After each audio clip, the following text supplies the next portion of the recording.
Hai semuanya, selamat datang kembali di Menyelami Lebih Dalam Setiap Hari. Pernah nggak sih ngerasain kalimat ini? Rasanya tuh kayak mesin mobil nyala, tapi persnelingnya macet di netral. Nggak bisa maju. Kalau kamu pernah ngalamin ini, tenang, kamu nggak sendirian kok. Oke, hari ini kita bakal jadi detektif bareng-bareng. Kita mau pecahin satu misteri yang kayaknya lagi ngehantuin banyak dari kita. Si kabut otak atau brain fog. Percaya deh, ini bukan cuma soal capek biasa. Yuk, kita bongkar sama-sama ada apa sebenarnya. Pernah nggak sih kamu lupa naruh kunci padahal baru aja dipegang?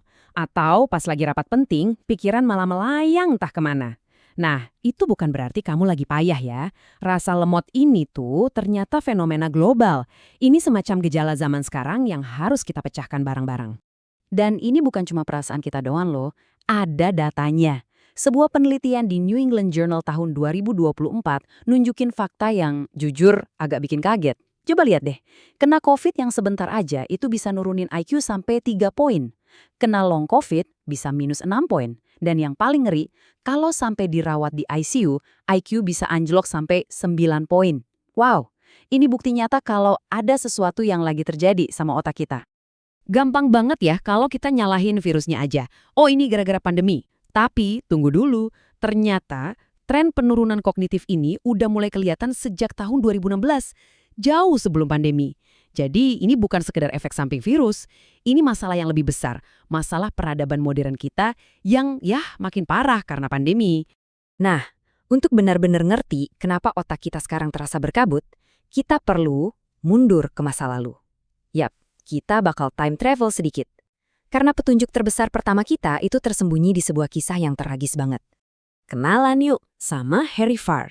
Dia seorang prajurit di Perang Dunia Pertama. Coba bayangin deh situasinya. Lagi di tengah pertempuran, peluru di mana-mana, komandannya teriak serbu. Tapi si Harry, dia malah diam, nggak bisa gerak sama sekali. Tubuhnya kaku, membeku.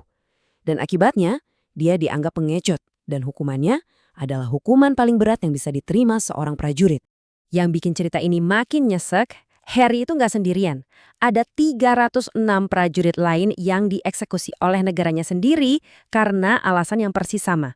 Bayangin, 306 orang yang mengalami hal yang sama.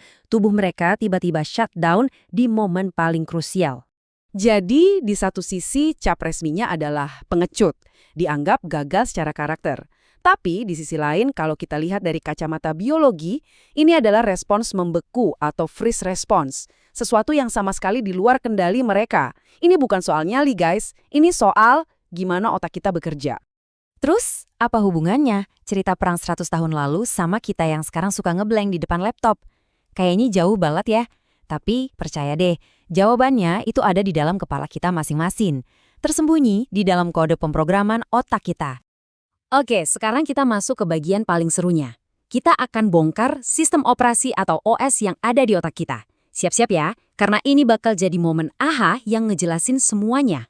Coba deh bayangin otak kita itu kayak prosesor di komputer atau HP, tapi jauh lebih canggih. Tapi secanggih-canggihnya, dia punya batasan. Dan di dalam chipnya itu, cuma ada satu misi utama yang terprogram. Bertahan hidup. Bukan buat kita bahagia, bukan buat kita sukses. Cuma satu, survive. Nah, program bertahan hidup ini cuma punya 2 aturan main yang super simple. Aturan pertama, lindungi nyawa. Apapun yang terjadi, jangan sampai tubuh rusak. Ini prioritas utama. Aturan kedua, hemat energi. Otak kita ini boros banget loh makan 20% kalori harian kita. Makanya, dia super pelit kalau soal ngeluarin energi. Jadi, algoritma bertahan hidup inilah master program yang ngatur semuanya. Mulai dari prajurit yang membeku di medan perang, sampai kita yang tiba-tiba nge-lag pas balas email, semuanya itu berasal dari logika yang sama. Inilah kuncinya guys, kunci yang membuka semua misteri ini. Oke, semua potongan puzzle-nya udah kita kumpulin. Ada petunjuk dari masa lalu, ada rahasia cara kerja otak. Sekarang, yuk kita sambungin titik-titiknya dan lihat gimana ini semua nyambung ke kehidupan kita sehari-hari. Dulu ancaman nenek moyang kita itu jelas. Dikejar singa. serem, tapi cuma sebentar. Singanya pergi, ya udah, stresnya selesai. Nah, ancaman kita sekarang, banjir email yang gak ada habisnya, notifikasi HP yang bunyi terus, dan tuntutan buat selalu on 24/7. Ini bukan ancaman fisik yang singkat, tapi serangan psikologis yang gak berhenti-henti. Singa modern kita ini gak pernah pulang kandang. Dan inilah rumusnya, sederhana banget.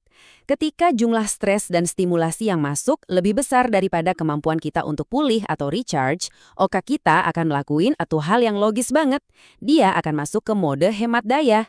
Dan hasilnya, ya itu dia, kabut otak. Nama ilmiahnya itu allostatic overload. Dan ini penting banget buat diingat, kabut otak itu bukan berarti otak kita rusak ya. Justru sebaliknya, ini adalah mekanisme perlindungan. Otak kita itu sengaja nurunin resolusi dari fungsi-fungsi mahal kayak fokus dan ingatan, tujuannya buat nyimpan energi untuk ngadepin singa modern yang nggak pernah pergi itu. Oke, jadi misteri terpecahkan. Kita udah tahu kenapanya. Dan kabar baiknya adalah kalau kita tahu penyebabnya, kita juga bisa nemuin solusinya. Sekarang, yuk kita bahas gimana caranya meribut otak kita biar jernih lagi. Ada 3 pilar utama nih yang udah terbukti secara ilmiah bisa ngusir si kabut otak. Gampang kok diingat.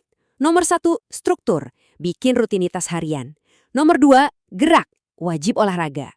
Dan nomor 3, ini mungkin yang paling penting dari semuanya, tidur. Tidur yang berkualitas, bukan asal-asalan.